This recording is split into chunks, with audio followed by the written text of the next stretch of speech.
share to everyone, rest assured po that every time that you're taking the time to write your prayer request, either gamit nyo po yung envelope o kaya po nag-online kayo, we're really praying for your prayer requests. I personally pray for your prayer requests, and some of you here, when you put your number there, tinatawagan po namin, kaso naman iba, hindi ko ma-reach, hindi ko alam kung mali ba yung number or what. But minsan, in-stock ko din yung name ninyo, kaso naman marami rin pangalan minsan.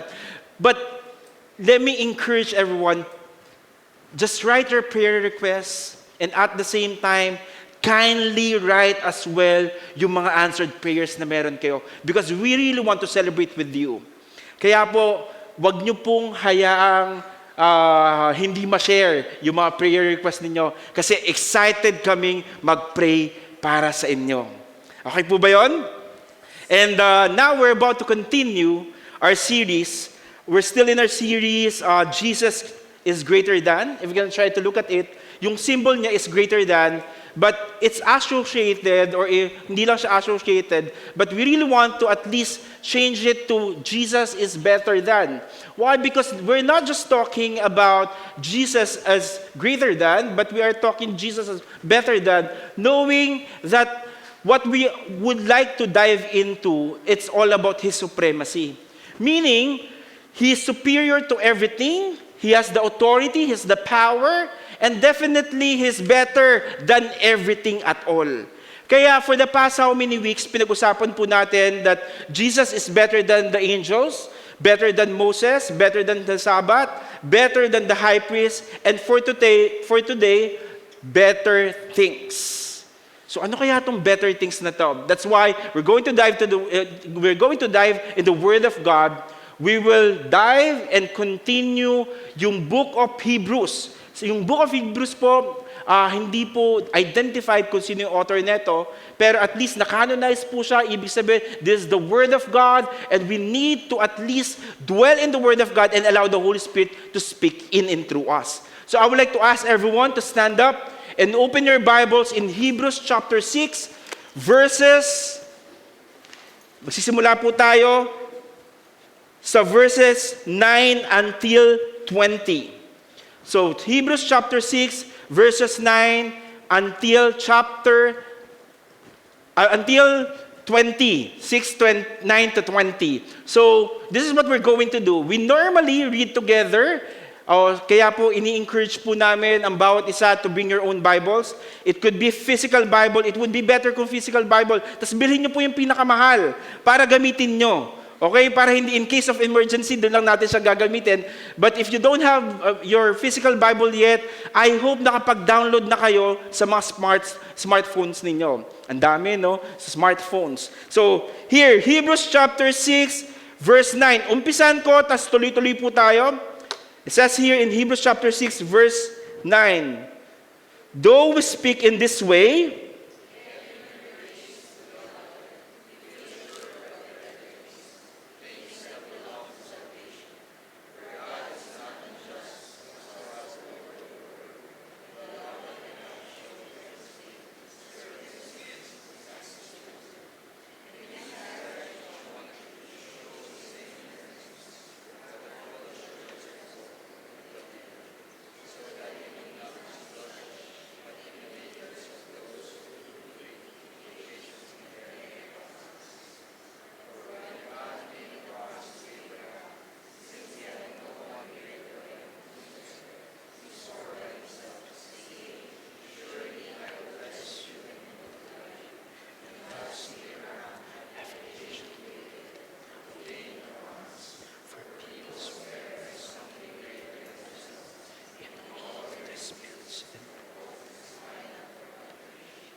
Lord, we just want to say thank you for the reading of your word. We're asking for the Holy Spirit to really minister to all of us. May you prepare our hearts. May we hear from you, God. May you allow us to be transformed by you. In the mighty name of Jesus, amen and amen. You may take your seats.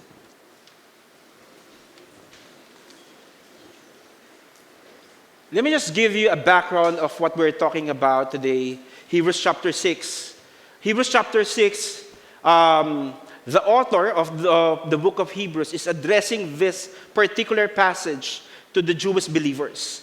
Wherein, for the past how many weeks, pinag-usapan po natin, itong mga Jewish believers na to, or Jewish Christians, they were really experiencing and tempted to drift back to Judaism and abandon Christ because of persecution and hardship. Ito yung moment wherein they're battling right now if they will still continue to pursue their relationship with Christ. Kaya nila naman naiisip yun is because left and right there were persecutions. Not just persecution but even social disgrace. So hirap na hirap sila. It would be better for us to go back to Judaism and fulfill the law and also continue doing what is the religious things, the act, so that we will not be persecuted. Pero at this very moment of time, the author would like to tell to all the Jewish believers that I'm going to give you a warning about the decision that you are about to make.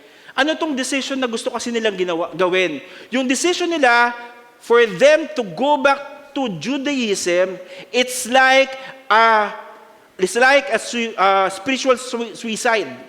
So ang mangyayari dito, feeling nila, papatayin nila sa sarili nila yung spirituality nila because they were able to surrender their lives to God. And not only that, if they will go back to Judaism as a whole, ito yung religious system and leaders, yung Judaism kasi they don't believe in Christ or Jesus Christ as the Messiah. So now, dahil Christian na sila, fina-follow nila si Jesus, tapos ngayon, dahil nga may persecution, ang gagawin nila, balik na lang ako. Pero sabi ng author, no. I'm gonna give you warning with what you are doing. Kung babalik ka, para mo na rin pinatay yung faith na meron ka. Para mo na rin inabandon kung sino si Jesus sa buhay mo. You're choosing death over life because Jesus is the giver of life. That's why the author of Hebrews started his conversation or his letter addressing the Jewish believers with their experiences of who Jesus was in their lives. Sabi in Hebrews chapter 6 verse 4-5, "For it is impossible in the case of those who have once been enlightened." The author is now telling them na you were able to experience and even have been enlightened kung sino si Jesus Christ. Yung enlightened na sinasabi niya, they received the light of the gospel. Yung light ng gospel, they were able to understand kung ano yung birth, life, death, and even resurrection of Christ. That is the same thing na nagpabago sa kanila and that is the same thing that they are sharing to a lot of people. Pero because of persecution, they really want to veer away on that. That's why the author is reminding them as we continue, you have tasted the heavenly gift and have shared in the Holy Spirit and have tasted the goodness of the Word of God and the powers of the age to come. It's very clear. The author is telling them, you have tasted it already. You have shared it already. Meaning, eto na yung moment wherein naging witness ka na. Na-experience mo na talaga kung sino si Jesus Christ. Na-experience mo una yung grace ni Lord in terms of salvation. Second, na-experience mo yung work ng Holy Spirit sa buhay mo. Third is not only the power and the life-giving power of God's Word. And finally, yung tinatawag natin supernatural works of God. So lahat ng to, eto yung sinasabing tatalikuran mo because of persecution. Lahat ng to, ito yung mga bagay na na-experience mo back then, but yet because of persecution, you are saying, Lord, Jesus, I don't want to believe in you anymore because I don't want to be persecuted. Kaya yung heart ng author in the following verse, sabi niya, and then have fallen away to restore them again to repentance, since they are crucifying once again the Son of God to their own harm and holding him up to contempt. This is the situation. Because of persecution, sabi dito, then have fallen away. Deliberately abandonment of Christ after fully know Him. This is the sad thing. Yun po yung sitwasyon nila. Na-experience na si God, na-experience na si Jesus, na-experience nila yung power of salvation, but yet, I want to abandon it. You know what? I was trying to research kung kamusta na yung Christianity in our world right now. And I was able to find this article. Sabi dito, religion switching into and out of Christianity. The section takes a closer look at religious switching into and out Christianity by reviewing where Christianity has had the largest net and losses. Kung titingnan natin, meron daw mga net losses for Christianity, may nag-remain for Christianity, at may leaving Christianity. Yung net losses for Christianity, more people have left, sabi dito, than have joined in many of the 27 countries analyzed. Spain has the largest net. Sabi dito, yung pinakamatindi daw, yung Spain. Then the remaining Christians, nakalagay dyan yung Philippines, that's still true in terms of Christianity. Pero maraming leaving Christianity. Most who have left Christianity no longer identify with any religion, saying they are now atheist, agnostic, or have no religion in particular. If you're gonna try to look at it, eto po yung, sana makita nyo, eto po yung itsura niya. Sabi dito, for Spain daw, race Christians, 87%, pero yung nag-left ng Christianity, negative 36%, nag-enter ng Christianity, plus 3%, currently Christian, 54%. Sumunod na pinakamaraming nawala, Sweden, Netherlands, Germany, Canada, UK, France, hanggang pababa. Pero yung Philippines, sabi dito, race Christian, 95%, negative 1 lang yung nag-left, pero mas nadagdag pa ng enter ng Christianity, positive 2. If you're gonna try to look at it, in our world right now, here in the Philippines, at least tayo, we keep on continuing preaching the gospel, pero in other world, they're really losing their faith. They're not believing Christ alone. And even when we experience pandemic, there's so many people who run away from their faith. Have you ever watched someone who once seemed on fire for Jesus, then slowly walk away from Him?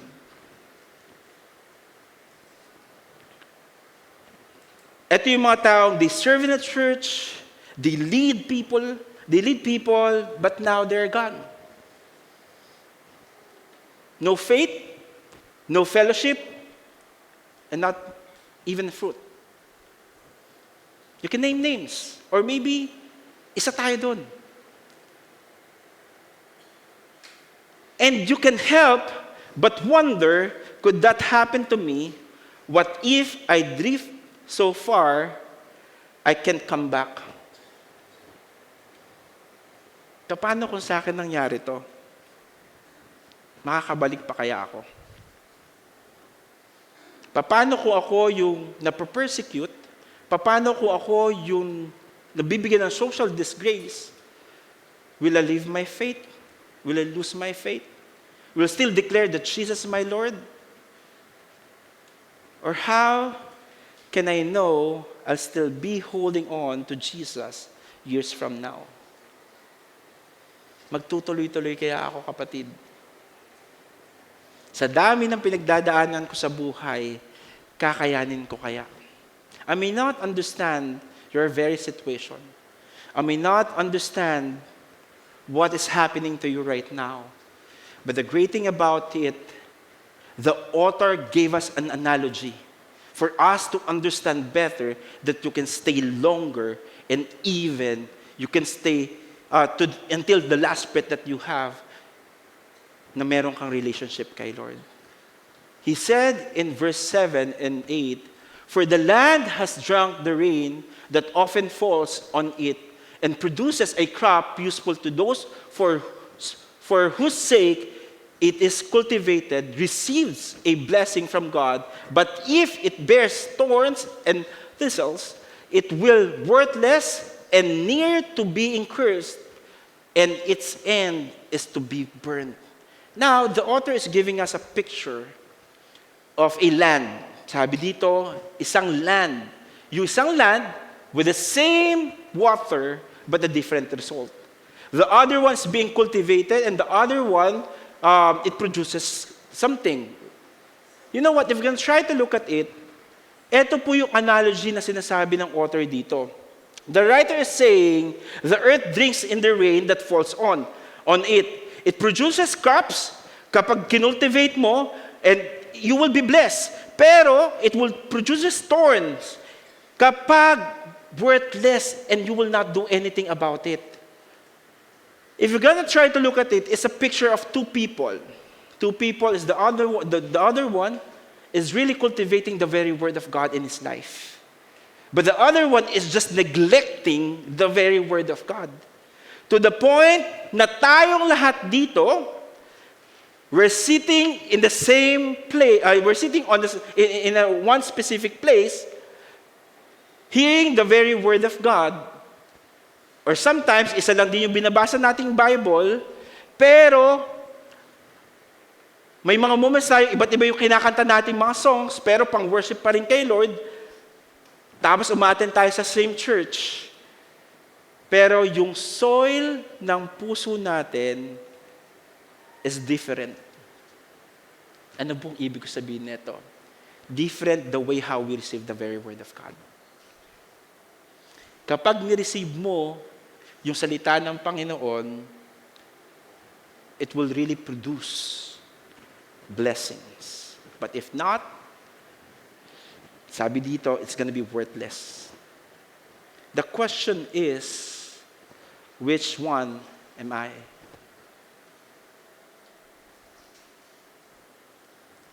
Alin ba ako dito?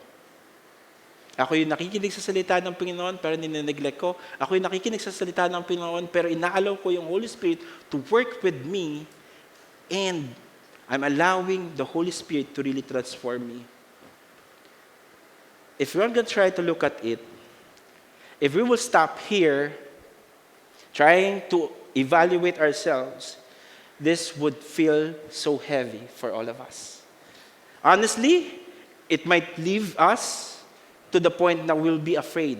San nga ba ako talaga? Pero I want you to be encouraged because the author did not stop there. Yung mga sinabi niyang una, it was a warning. From a severe warning, now he would like to tell to everyone a warm encouragement. Whatever position you are in right now, maybe nandito ka sa nagyayabong o nandun ka sa drought.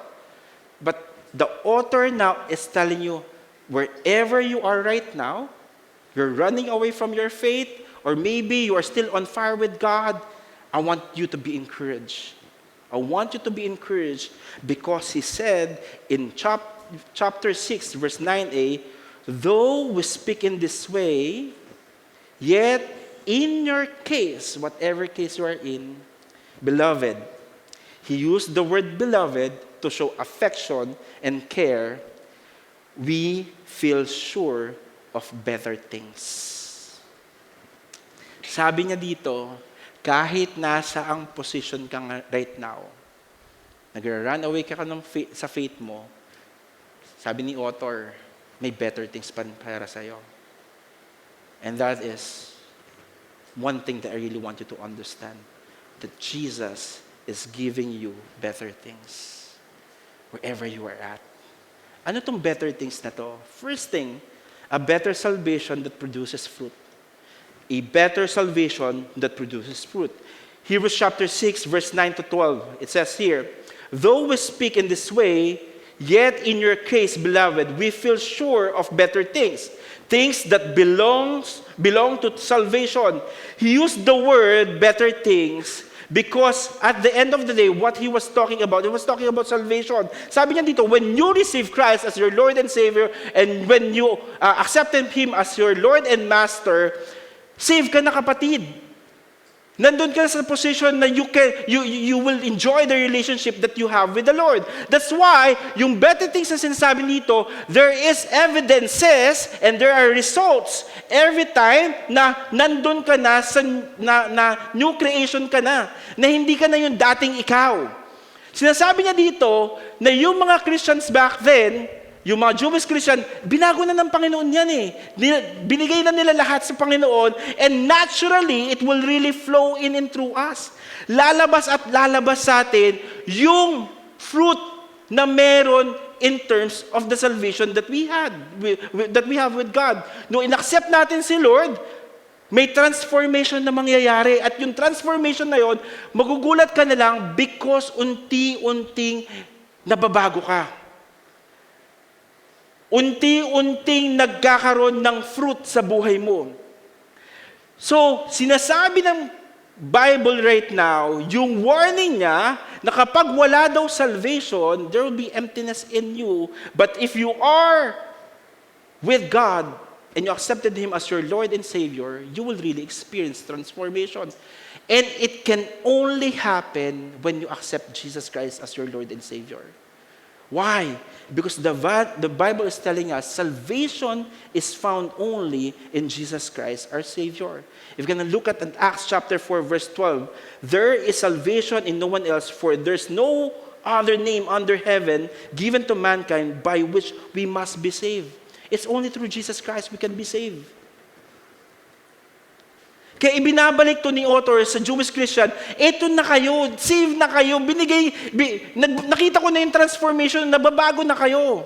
Kasi nga may power yung gospel sa buhay natin. And right now, sabi niya dito, dahil naintindihan mo, it will naturally flow in you, I want you to understand, merong evidences sa buhay nyo. In verse 10 to 11, for God is not unjust, so as to overlook your work and the love that you have shown for His name in serving the saint as you still do, and we desire each one of you to show the same earnestness, to have the full assurance of hope until the end, so that you may not be sluggish, but imitators of those who through faith and patience inherit the promises. Now, when the author was saying to the Jewish Christians, nang inaccept nyo si Jesus Christ as your Lord and Savior, na na-experience mo at nakuha mo yung salvation for free by grace, now may mga evidences yon. Evidences na nagpapatunay na isa kang Kristiyano, na meron outworking sa buhay mo. At ito yung mga evidences of the fruit of salvation na sinasabi dito. First, love for God. In verse 10, the love that you have shown for His name. No, in-accept mo si Jesus Christ, nagkaroon ka ng opportunity to know Him to the point that you are really dwelling in His Word. That you are more in love with Him every day of your lives. Ganon din yung na-experience ng mga Jewish Christian. No, i-accept nila si Jesus Christ, sobrang na-encounter nila si Lord, and at the same time, nagkakaroon sila ng love dahil na-experience nila on the onset yung pagmamahal ng Panginoon. Love for God. And not only love for God, service to God's people. In serving the saint as you still do. Sometimes it's really hard to serve someone, most especially if you don't know that person. Tama ba? Bakit kita isa-serve? Hindi mo nga ako sinerve eh. Pero because naintindihan mo yung outpouring ng pagmamahal ng Panginoon, at na-experience mo yung pagmamahal ng Panginoon, Jesus died for you, then you are sharing that love to others through service. You are serving people, even in our church. The reason why we have different ministries here is because they love God and they want to serve God's people. Try to imagine with me, bakit kailangan pumunta ng mga ushers dito every day? Bakit kailangan nilang umiti sa'yo? Dito po. Bawat ngiti nila, Pinapakita nila yung pagmamahal ng Panginoon sa buhay nila. Pero kung hindi nila na-experience yung salvation at walang outworking sa buhay nila, I don't think so, magsaserve ako. Service. And not only that, earnest perseverance. Show the same earnestness to have the full assurance of hope until the end. I really like this one. Yung steady pursuit of Christ to the very end. Yung kahit hirap ka na, yung tipong bibigay ka na, pero kumakapit ka pa rin. There's one time that I was driving, tapos papunta ako dito. Nagulat na lang ako kasi sa San Mateo Rizal na po ako nakatira right now. So sa San Mateo Rizal kahit pa paano may mga puno-puno na doon. Then pag nasakay ko sa sasakyan ko, may kumapit na tipaklong sa windshield ko, sa harapan. Tapos, wala, natutuwa lang ako na nandun tipaklong. Tinitingnan ko, iniisip ko, pag umandar kaya ako, malalaglag kaya to? Alam mo ba, habang umandar ako, syempre palabas pa lang ako ng subdivision, madahan pa lang, tas medyo traffic pa, nakakapit pa rin siya. Knowing that tipaklong nga, tumatalon ka kaagad yun. Siya nakakapit, antindi ng kapit niya. So, dire-diretso na ako. Nakarating na ako ng Marikina from San Mateo, nakakapit pa rin siya. Hindi siya bumibitaw, hindi siya tumatalon. Nakarating na ako ng C5, abay, antindi pa rin ang kapit. Nagpe-persevere talaga. Tapos, pagdating ko dito, paparking na ako, biglang tumalon. Aba, ibang klase rin, nagpahatid. Siguro mas maganda yung greener pasture para sa kanya to. Tapos, iniintay ko na nga lang, babalik paglabas ko, baka bumalik ulit sa akin, tapos pupunta na ulit sa San Mateo. So, pero in reality, if you're gonna try to look at it, nag-persevere siya. Ngayon, kung may relationship tayo kay Lord, sana kapatid, kumapit ka, hindi ka tipaklong.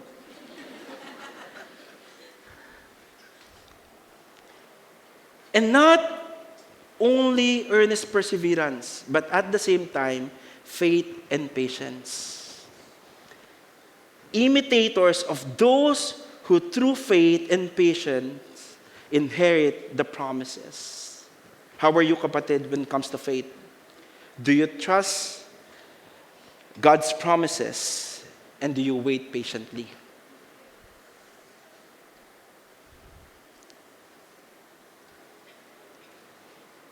Isa yun sa pinakamahirap yung timing.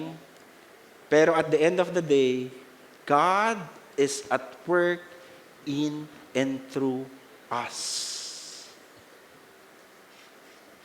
Kaya tanda mo, kapatid, when you surrender your life to God as your Lord and Savior, as His Lord and Savior,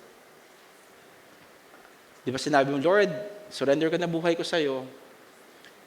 And the reason why you're saved is because of the grace of the Lord. And that, the same grace, will really sustain you and even help you to persevere. And the great thing about it, when you receive Jesus Christ as your Lord and Savior, you can live a life with purpose. Hindi mo na alam kung saan ka pupunta back then, nung wala si Jesus sa buhay mo. But this time, because of Jesus, you will understand that you can live a life with purpose. And finally, yung pinakamasarap, that you will never give up. You will never give up no matter what you may experience. At lahat po itong bagay na to, it's all about the transforming power of the gospel in and through you. Kaya ang sinasabi ng author dito, bakit mo kailangan bumalik sa Judaism kung ang gospel is at work in and through you? Kung ang gospel, which is Jesus mismo, is working and transforming you into His likeness. In Jesus, there's a better salvation that produces fruit. Kaya nga, yung mga kaibigan nyo, Nakilala kayo dati nung high school kayo, college kayo, tapos bigla kayo nakita, nagulat na lang sa'yo, hindi ka na umiinom. Nagulat na lang sa'yo, hindi ka na nang bababae. Nagulat na lang sa'yo, alam mong faithful ka na ngayon. Nagulat na lang sa'yo dahil nagtatights ka na. Nagulat na lang sa'yo na mayroong mga fruit sa buhay mo na hindi nakaayon sa mundo, kundi nakaayon sa Word of God. And the second thing na sinasabi niya dito, which is better things, a better hope anchored in God's promise. In Hebrews chapter 13, in Hebrews chapter 6, verse 13 to 15, sabi niya dito, for when God made a promise to Abraham, since he had no one greater by whom to swear, he swore by himself, saying, surely I will bless you and multiply you. And thus Abraham have patiently waited, obtained the promise of God. Now, the author used the example of Abraham. Sino ba si Abraham? Abraham is the model of faith. He trusted God even when it seemed impossible yung promise niya. He's the father of all nations and friend of God. Sinabi dun sa James that Abraham is a friend of God. Sabi niya dito na meron daw promise si Lord sa kanya. At yung promise na yon is a swear. As in, hindi siya pinky promise. It's a promise, an oath that God has given to Abraham.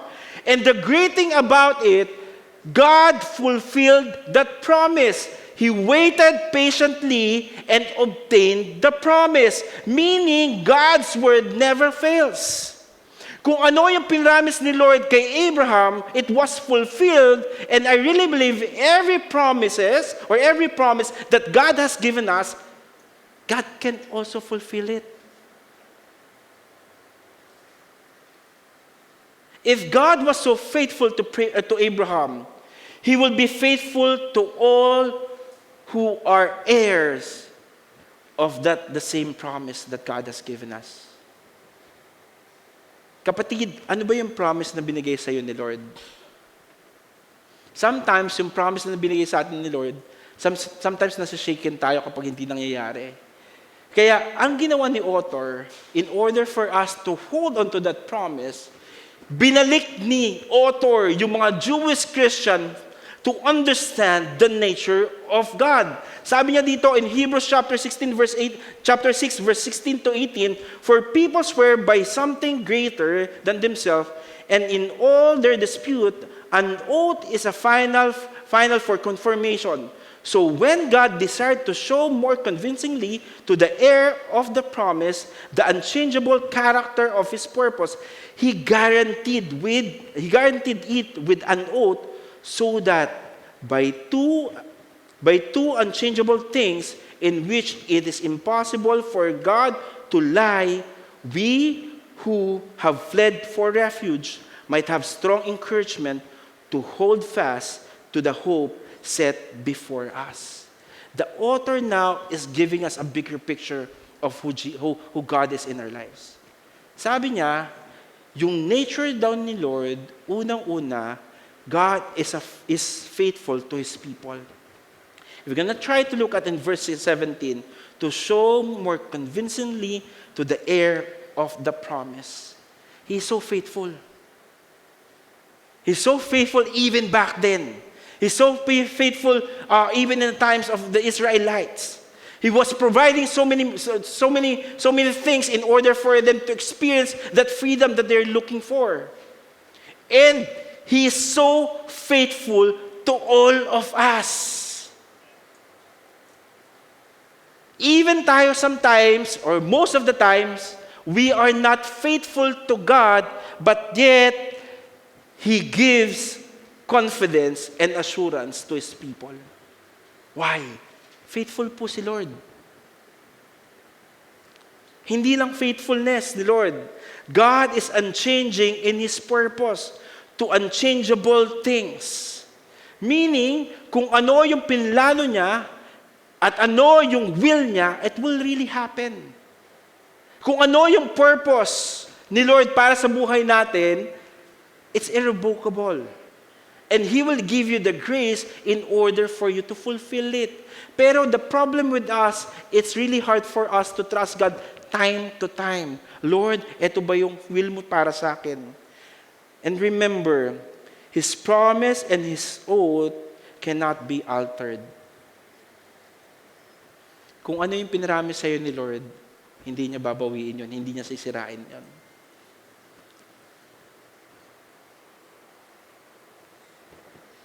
At sinabi din dito, God is truthful. It is impossible for God to lie. Hindi po nagsisinungaling ang Panginoon. Lahat ng sinabi niya at sinulat niya sa Bible, lahat po to, masasabi po natin, is completely trustworthy. Kapatid, saan ka kumakapit? Sa social media? Sa kaibigan mong matalinghaga magsalita? Sa mga books na feeling mo, eto yung makaka-resolve sa'yo? Or kakapit ka sa Bible, sa salita ng Panginoon? And finally, God is our refuge. Sabi dito in verse 18, we who have fled for refuge. His nature is to be a safe place for those who run to Him in faith. Ito po yung nature ng Panginoon. And I hope that every time you will experience struggles in life, you will hold on to that. Kaya binabalik ni author that Jesus can provide greater things to all of us because of His nature. Pag bumalik ka sa Judaism, bumalik ka sa different practices mo, the question is, trustworthy ba to? Faithful ba to? Unchanging ba to? That one can be a refuge pa. And finally, in verse 19 to 20, sabi niya dito, we have this as a sure and steadfast anchor of the soul, a hope that enters into the inner place behind the curtain where Jesus has gone as a forerunner on our behalf, having become a high priest forever after order of Melchizedek. The author is now telling to all of us that the promise of God for everyone is completely reliable and unshakable. And not just reliable and unshakable, something that holds firm no matter what happens. Kaya ginamit niya yung anchor because no matter what the storm you may experience, no matter what difficulties you may have in life, no matter what things that may come to your way, as long as your anchor is Jesus Christ, you will never be shaken. Unshakable, unshakable, reliable. At ang masaya dito, yung anchor na sinasabi dito is none other than Jesus Christ. Anchor means steady, immovable, holding us through life storms. And finally, anchor is fastened in God's presence. The anchor of the soul is God's hope that keeps us steady and safe in life's storm. Kaya, uulitin ko po sa inyo kapatid, in this passage, he was saying that Jesus has gone as forerunner, meaning God prepared the way already. Pinipare na ni Lord yung way in order for us to have a steady anchor. Ano tong steady anchor na to? Ibig sabihin po nito, nung inaccept mo si Jesus Christ as your Lord and Savior, na intindihan mo, our hope is anchored not in our circumstances, but in the finished work of Jesus Christ on that cross. And you know that until now, God, Jesus, is interceding for all of us. Nagpe-pray pa rin si Jesus. Tinatawag pa rin tayo. Sinasabihan niya pa rin tayo pag malito. And even the Holy Spirit is really working in and through us. Kaya always be reminded that Jesus prepares the way to fully bring us into God's presence with confidence, peace, and living hope.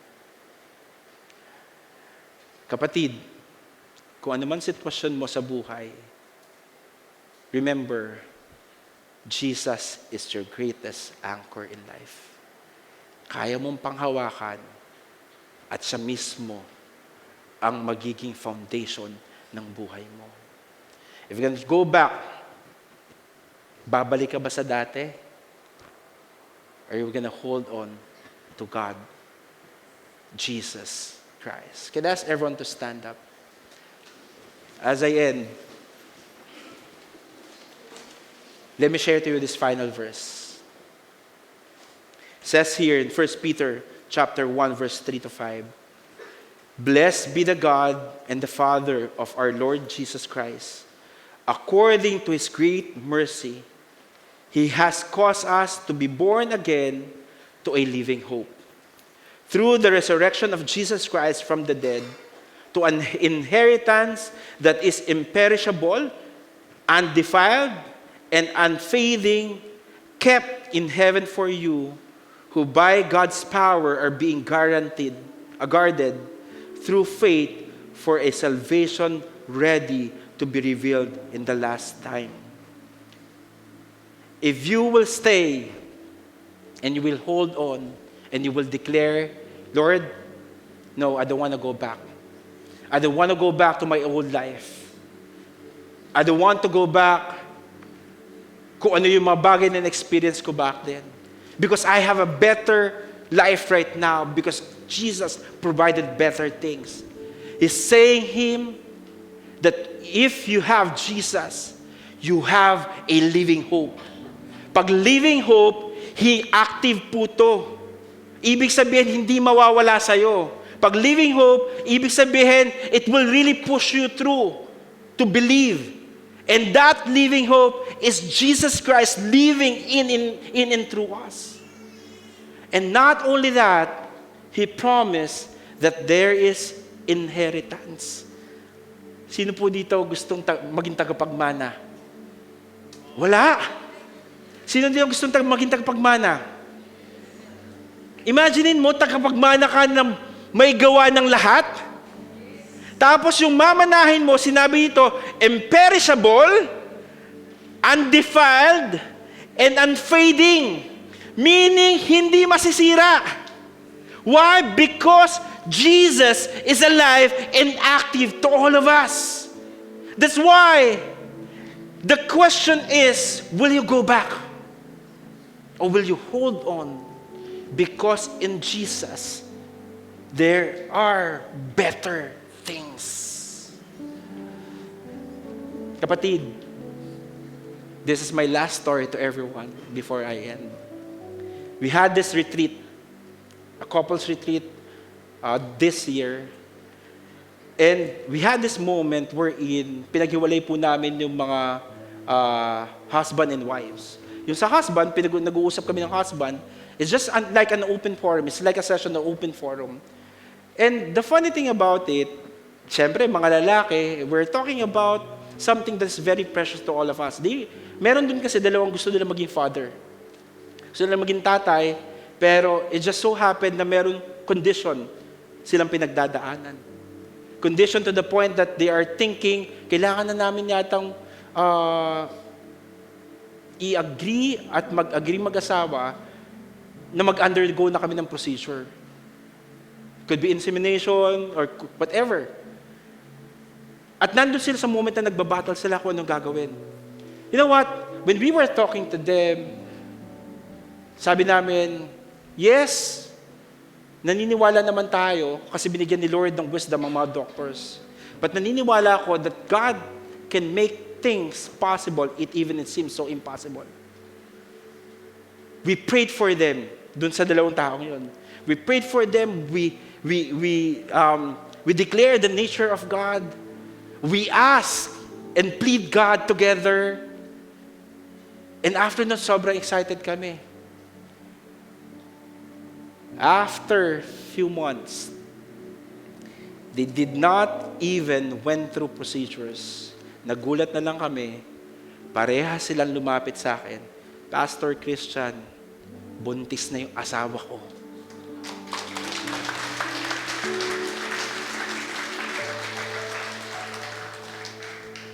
They hold on to the promises of God. Kapatid, ano ba yung something that is impossible to you? Will you hold on to God? Or will you drift away from your faith and start believing on something else? This is the challenge for all of us. San ka, kapatid?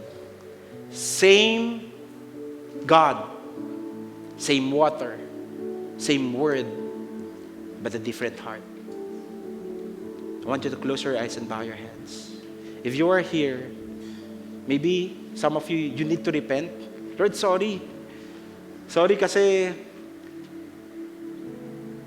feeling ko may better things sa ibang bagay kaysa sa iyo eh. Mas nag-focus ako sa ibang bagay na akala ko ito yung solusyon, ito yung sagot, more than appropriating who you are in my life. And right now, you know, God is really talking to you. God is asking you, ako yung sagot sa hinahanap mo eh. If that is you, you would like to say, Lord, I'm sorry. I want to go back to you. I want to hold on to your promises and not on the things na akala ko, ito yung better things. If that is you, I want you to raise your hand and let me pray for you. Just raise your hand. God sees that hand. God sees that hand. God sees that hand. God sees that hand. God sees that hand. Lord, you see the hand of these people acknowledging na akala nila na yung ibang bagay na feeling nila it could be an idol already, na ito talaga yung better things for them. But in reality, it will not even give an assurance to them, God. But thank you for speaking to them that they can always go back to you, ask for forgiveness, and allowing the Holy Spirit to work in and through them and to believe and be confident again that they can trust your very word and declare that you are a faithful God. Lord, we are sorry if nag-doubt kami sometimes or most of the time. But thank you because you are faithful to forgive me. Lord, maraming pong salamat. I'm gonna hold on to the grace that you have given me.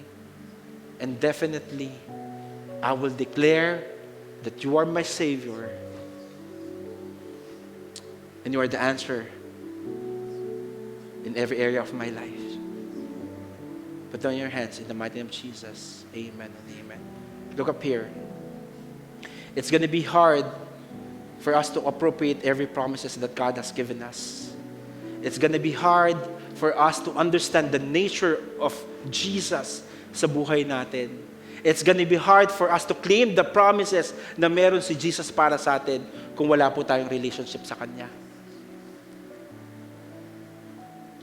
And I'm going to throw a challenge to everyone.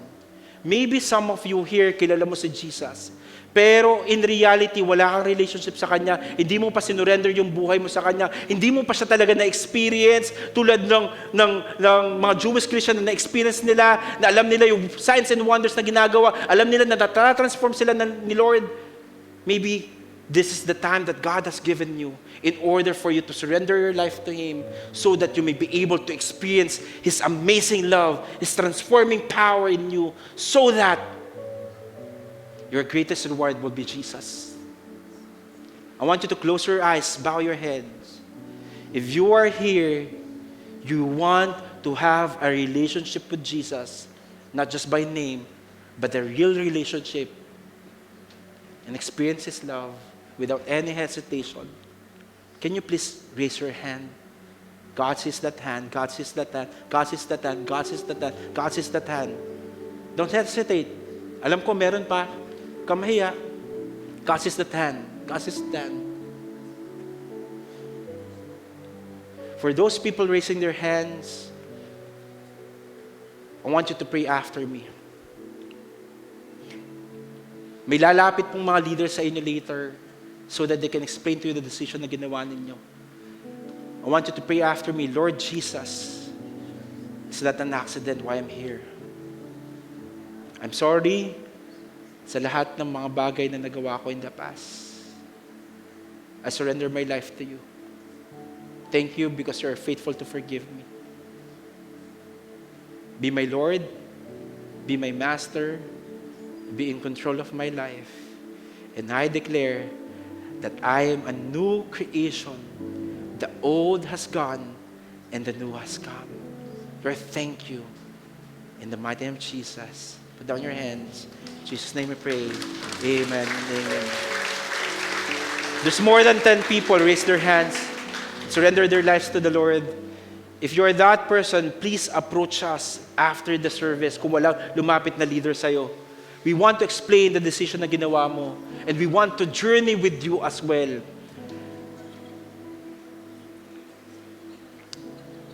Kapatid, kasama mo kami sa laban na to. That's why we wanna wait for you here. Okay ba yun? Let me just lift our hands to the Lord. Let me just a prayer of blessing to everyone. Lord, thank you for everything that you're doing in and through us. Salamat po, Panginoon, for giving us the illumination of your word to understand na ikaw po mismo yung greatest reward namin. Lord, teach us to be more in love with you and teach us to appropriate and even declare who you are in our lives. Be reminded of your nature to the point that we will never doubt your promises, but we will always declare that you are a faithful God and a promise-keeping God. Lord, maraming pong salamat. May the Lord bless you and keep you. May the Lord make His face shine upon you and be gracious to you. May the Lord turn His face towards you and give you peace. In the mighty name of Jesus, amen and amen and amen. God bless everyone and see you next week. If you need prayers, our pastors and leaders will be here in front. Thank you so much.